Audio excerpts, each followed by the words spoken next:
If you're not already subscribed to this YouTube channel, go ahead and hit the subscribe button now, along with the bell icon so you can be notified whenever a new video is posted. And if you're already subscribed, check and make sure that YouTube hasn't unsubscribed you. And of course, be sure to give the video a like as well as share it on your social media. The white supremacists hate that.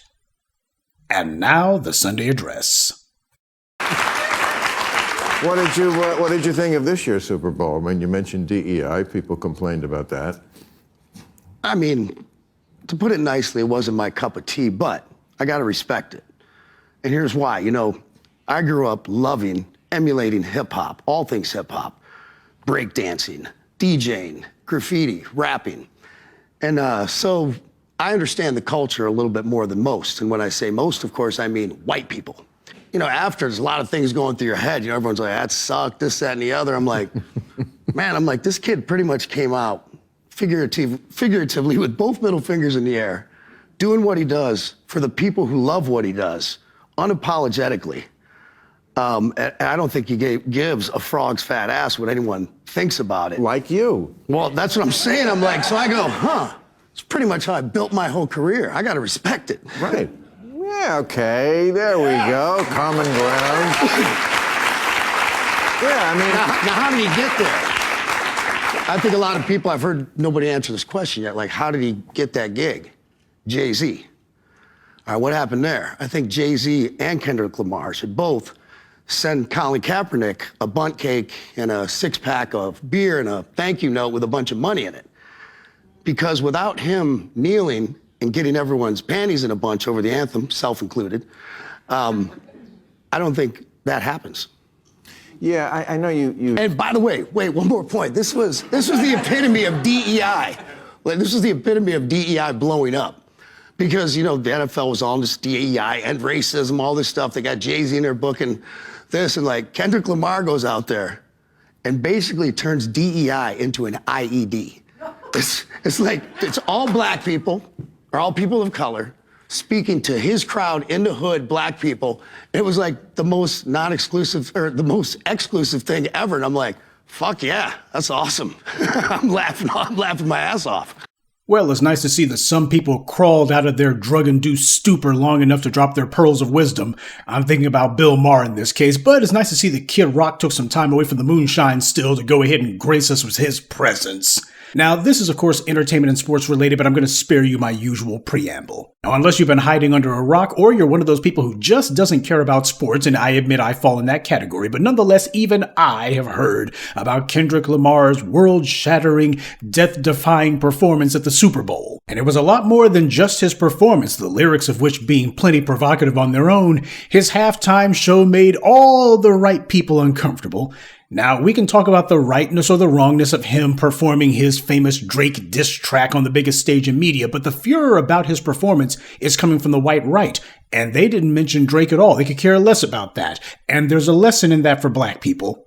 These white supremacists only care that a black man turned the Super Bowl into a platform to literally show the divide in America. I mean, when you have your dancers form themselves into an American flag, and then you have the flag divide itself, that doesn't really leave much to the imagination. And of course, his references to 40 acres and a mule, the revolution will not be televised. He wasn't being subtle at all. And when dealing with a nation of people whose heads are like cinder blocks, direct is the perfect approach.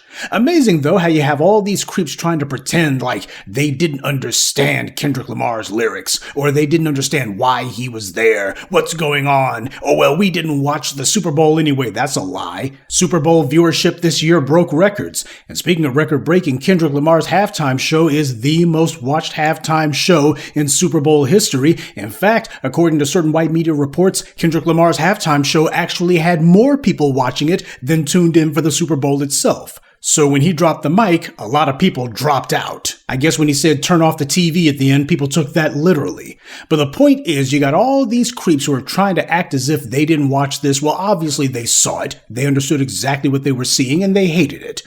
And that brings us to Kid Rock. When you have this guy in false news whining that the Super Bowl management are cowards and spineless, what they mean is that these are white men who own and run the NFL, and they should never let a black man, especially not a young black man, show up and do the things he did and say the things he said. White supremacy is fragile. I told you that for over a decade and a half. That's why you see them constantly crashing out when it comes to black people. See, when you're weak, if you're going to keep complete control over somebody else, you have to make sure that they are absolutely powerless. This is why white power is ultra hypersensitive to anything that even remotely looks like a challenge to them. And as they see it, it's the job of the NFL to make sure that they're perfectly pleased, which of course is impossible. You can't please people who love being miserable.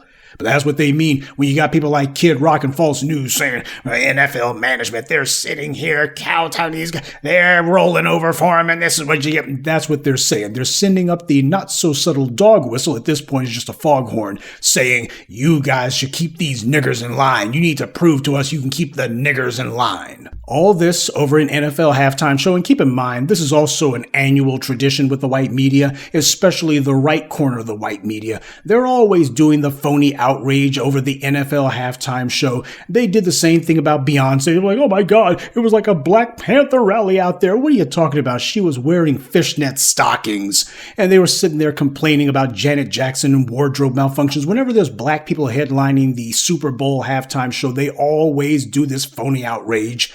You didn't see any of this kvetching and hand-wringing and clutching of pearls when U2 was performing in Detroit back in the day. And something else you don't see any of these same people doing is complaining about how companies need to stay out of politics. Don't do or say anything political. You know, Laura Ingraham whining that NBA players need to shut up and dribble, and the NFL needs to stop players from taking a knee, and DeSantis attacking Disney. Oh, companies should stick to their core business and just stay out of politics, or else. And yet these exact same people aren't saying a word about Elon Musk, who is not only being political, but is now part of the White House administration. None of these same people are complaining that Elon Musk needs to stick to his crappy, overpriced electric scooters and his bottle rockets that usually explode more often than not, or his failing social media website. Not so much as one of these perennial whiners is complaining that Tesla, SpaceX, and Twitter should go out of business because Elon Musk is being openly, constantly political. Even though he is without a doubt now the single most politically polarizing corporate executive in human history. None of them is saying that if he wants to be political, then he needs to resign from his companies and just go into politics full time then. Yeah. They only have a problem with companies being political so long as the company's taking a position that they like. And when you have the guy who is the face of three of the biggest corporate entities in the country sitting here giving Nazi salutes, and he's sitting here trading on all of the white right talking points, you don't get to remain silent in the face of that and then claim later on, well, we're concerned about companies being political. No, you're just concerned about companies using their platform to promote anything that you don't agree with. And that's the real problem that Kid Rock and his sponsor for the night, Bill Maher, had with all this. But of course, for Kid Rock, of all people, to call himself whining about DEI, he's the ultimate example of DEI. If he wasn't a white guy calling himself being a quote-unquote rapper, nobody would know who he was or even care. The only reason this guy even had a pot to pee in or a window to throw it out is because black folks decided it was okay to show people, hey, we're open-minded. Look, here's some white rapper over here. He doesn't have any talent. This guy doesn't have any skill. And his music sounds like a cat being tortured to death. But you know what? We want to show everybody that hip-hop's for everyone. So in the interest of trying to show that basically hip-hop has plenty of room for folks who are not black, especially if it's a lot of these folks who would appeal to the white suburbanites who so many of these music companies are hoping to sell records to, well, that's where Kid Rock comes from, and that's how he got in, and that's the only reason. Kid Rock's career flamed out as fast as it did because the guy didn't have any talent. He was only a thing because of the fact that he was this white guy doing some rap, and that's always a novelty that a lot of Americans like. Whenever you got the latest white person who's pretending to sing like black folks, trying to do some own little version of soul music, or I'm going to go ahead and do some rap or some R&B or whatever, we always get these flash-in-the-pan acts. They're like popcorn. They rattle in the pan for a little bit, make some noise, and are mercifully consumed and forgotten. So to have this creep in particular whining about DEI, that's a laugh because he is the ultimate example of DEI, but then again, that's the problem for a lot of them. They know that the Old Boy Network is the oldest DEI program there is, the oldest affirmative action program there is, the oldest racial set-aside program there is, the oldest, the most well-entrenched, and the one that is protected 24/7. And this is the reason why they accuse everybody else of what it is that they themselves do. Kid Rock, of course, is doing his best Ted Nugent impersonation. There's another white guy from Michigan who wasn't good enough to make it in Motown, so he decided he was going to go ahead and just attack black people full time. You notice how the times change, but the bigots and the racists don't. People who are irrelevant spend their time complaining about the people who are. This is why you have people just going out of their way and crashing out over this, but what's happening here is actually bigger than the news cycle. You don't see Kendrick Lamar giving even half a sniffle about Kid Rock, but then again, nobody does. Do you realize this is the most people that have talked about Kid Rock since he had that short-lived music career of his? And I'll tell you right now, if I had had a music career like Kid Rock's, I wouldn't want a music career. And just for the record, Kid Rock's from Michigan. Just like Eminem, funny that, perhaps we should be keeping an eye on him too. Anyway, Kid Crack Rock is running around with a Tennessee ball cap on. I guess he must be a fan. Now, why would some trailer trash Yankee from Michigan be trying to rep himself like he's a good old boy from Tennessee? Why is he so enamored with one of the most backward parts of America? Perhaps it's because Tennessee is the birthplace of the Ku Klux Klan, and it's also where Dr. King was assassinated. Perhaps that's what he likes about it? I mean, what else is there about Tennessee music-wise that's worth noting other than Elvis Presley and I think Dolly Parton? But that's what it is that Kid Rock's doing here. He's obviously trying to reinvent himself. Fortunately for him, there wasn't much to him to begin with other than his asinine brain farts. Everybody's already forgotten about him. So trying to make a comeback as some new persona actually might be more feasible than you would think. In fact, it looks like Kid Rock's already identified what his new shtick is going to be, some sort of holy hillbilly hustle. Kid Rock, is it true that you're planning to do a gospel album? I am.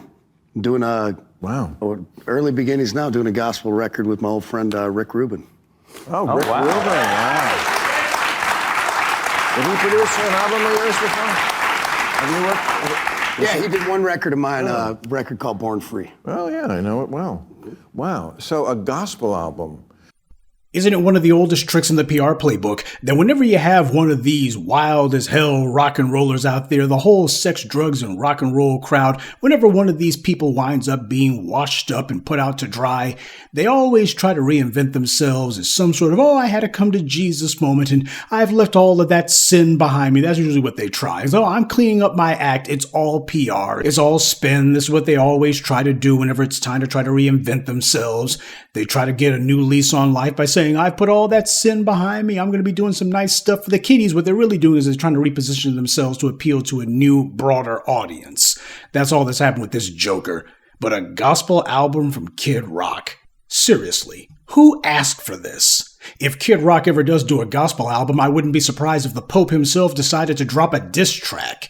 And you notice that he name-dropped Rick Rubin. That's important because Rick Rubin's the guy who the white media loves to point to as the alleged white guy who created hip-hop. This is the white guy we can point to and say he created rap music. They always point to him. And this is the garbage who this moron's running around with. So in the end, everyone's going on the record here. This is the reason why black people have to stop it with the kumbaya nonsense when it comes time to do business, especially when you're dealing with people in the white media. Because for the last 45 some odd years, you had all these sorry Negroes like Russell Simmons and others who are running around vouching for this Rick Rubin guy. He's the cool white dude in the room. Don't worry, he's down. That's the oldest trick in the book.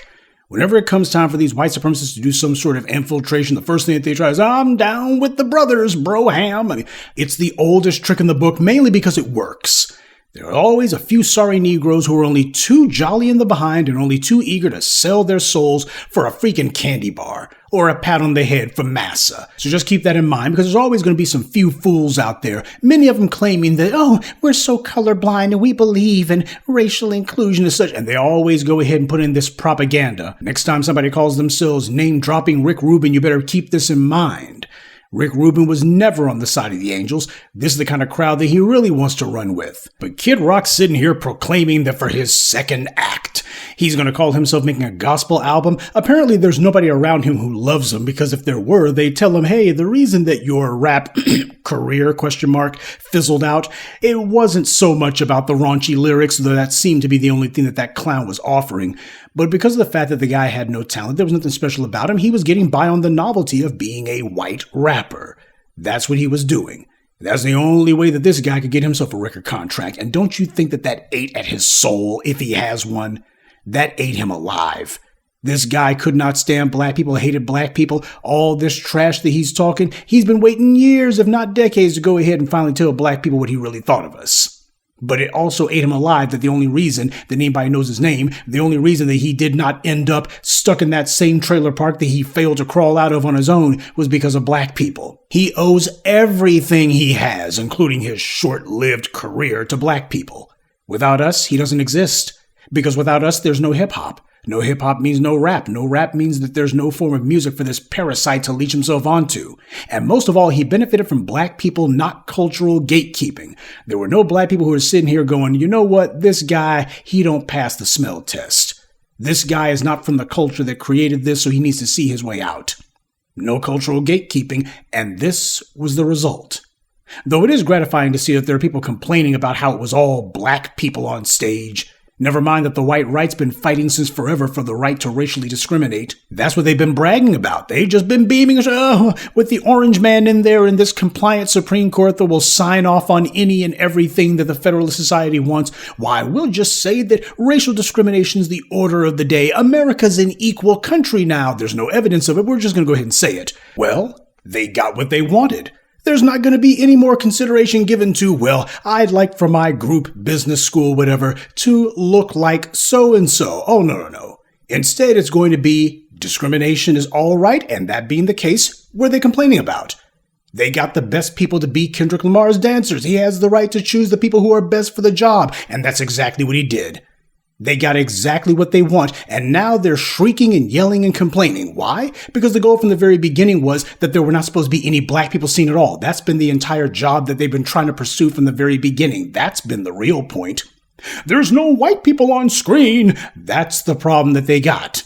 Oh, it's okay if it's all white. And they would say, well, shouldn't they just be able to hire the people that they actually want, the best people for the job? Now, again, I'm not really into the whole music scene like that. But as far as I'm concerned, Kendrick Lamar's halftime show was worth it simply for the fact that that was the kind of reaction that they gave to it. A lot of their garbage that they were doing was phony outrage, but the part about where's the white people at, oh, that was completely genuine. They were sending a message with that one. They were hoist on their own petard, if I may use that antiquated expression. But it's no surprise to anyone that Kid Rock has done this. This guy's been putting his racist bona fides on display for a very long time now. So all that's happened at this point is his career done fizzled out. He doesn't really have anything that he's going to be able to go to other than that. So I guess he's trying to appeal to the white right and tell them, well, guys, I'm rejecting all those niggers. In fact, I'm taking open shots at them. Call him K-Rock. That's what we're going to call himself from now on. Forget about Kid Rock. He should call himself K-Rock as an abbreviation. And when you do it that way, you get Croc, which would be far more accurate as to what this guy is and has always been. He's a crock, all right. And speaking of people who are a crock, it's no surprise that he was on Bill Maher's little sideshow. Bill Maher started in 2025 making sure to platform anti-black racist. That's because his days of hanging out with hood rats and smoking pot with dusty dudes is over. As far as Bill Maher is concerned, it's time for him to go ahead and make a break with the past and black folks that he was associating with too.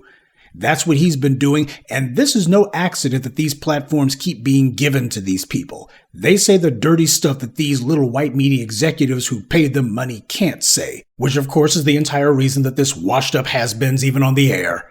The game is always the same. People come amongst us, leech off our culture, use it to make themselves some money, which they then put to use attacking us. But let this stand as a lesson, family. From Rick Rubin to Bill Maher to Kid Rock, we always got these opportunists who slither their way up to us and talk crap about us the whole time. When you have that corny dude who's just going out of his way to claim that he's so down, he likes soul food, he likes smoking weed, and he likes having sex with black women. They're talking to black people like we're on a plantation because that's the mindset they have. To allow bigots like this to be around us is not some sign of open-mindedness. It's a sign of gullibility, and they will take full advantage of it to attack us, which is exactly what they've done. Before it's all over, I wouldn't be surprised at all to find out that all these creeps have been using their positions to hold black people in their respective industries down, to interfere with black people's opportunities. You know that that's what's been going on. In fact, I'm sure that a few of you can already think of plenty of stories regarding these men about that exact same thing. Kid Rock's furious because he saw Kendrick Lamar getting the kind of stage that he's never going to have. He wouldn't have had it even at his quote-unquote height, whatever the hell that was in the 90s, whatever. Yeah, and that being the case, it eats him alive, and I'm glad. It should. And he's not alone, and that's good too. Now again, before we get the trolls and clods in the comments section who might say, "Ooh, well, what about Kendrick Lamar? He said this or did that or whatever." I'm not here to cheerlead for people. It's just like when I talk about Cosby or whenever I talk about R. Kelly or whomever. I'm talking about the event itself. So let's stay on topic. And speaking of topics and other news, the Orange Man has rewarded Officer Eric Adams of the NYPD's shameless butt-kissing by having his DOJ suspend its investigation into him. Suspend it, not stop it. And I find it to be particularly interesting that apparently the U.S. attorney who was on this case, she decided that she was not going to stop the investigation and preferred to basically be kicked out as opposed to have to stop. Now, what does that tell you? This investigation into Officer Eric Adams of the NYPD began on Joe Biden's watch. And I think that's absolutely no coincidence at all. Democrats in New York are already talking about who Eric Adams' replacement is going to be. They've had the long knives out for him for a while now. He was just a means to an end. Who would have thought all of Officer Eric Adams' lecturing and finger wagging at the black community that he did? And it was his white paymasters who decided to do him in. He was already having delusions of being Senator Eric Adams or what have you, and all he had to do was keep attacking black people and the white donors he thought would continue to shower him with money and positive white media attention. The bootlicks never figure it out, because if they had any brains, they wouldn't be bootlicks. The problem with these sellouts is they only have one skill: kissing white supremacist behinds. Well, I guess now Officer Eric Adams of the NYPD is going to have to put those big lips to work polishing Trump's wrinkled rump to a mirror shine. It suits him right. When these bootlicks get to the end of their rope, they always get desperate to change sides. You see with Sage Steele, Michael Steele, a whole lot of Steele sellouts out there. But all of these fools, Omarosa and others, as soon as they find out that the Republicans aren't going to be giving them a pat on the head, the butter biscuits have run out, then they start talking like Democrats. Okay, it's time to switch it up. It's time to go ahead and switch sides. And before it's all over, I wouldn't be surprised if Officer Eric Adams of the NYPD tries the exact same kind of turn to see if maybe there's some position with the Republican Party that he can get. And why not? Since Mark Robinson, Daniel Cameron, and these other sellouts crashed and burned last year, Officer Eric Adams is probably thinking to himself, surely there must be some political position out there that you need me for. You need a token Negro, don't you? I'll go ahead and have my tongue panting and tail wagging for you, massa. I'm good for that. You know I'm good for that. So with his options so hideously limited now, you know that's exactly what's going through Officer Eric Adams' mind. What's his political future going to be looking like? Because he's got to stay in the industry of politics somehow or another, especially because of the fact that the authorities are already looking to jam him up. And while I'm sure the Orange Man relishes the idea of having this Democrat, and a black one at that, in his hip pocket, one who basically has to kiss his behind 24/7 just to save himself, at the same time, the Orange Man does not want any black people in his administration. As far as he's concerned, one would be too many. So that being the case, Officer Eric Adams shouldn't be polishing off the resume with the idea that he's going to hand it over to Trump's chief of staff. Trump has very limited plans for him, just like the Democrats.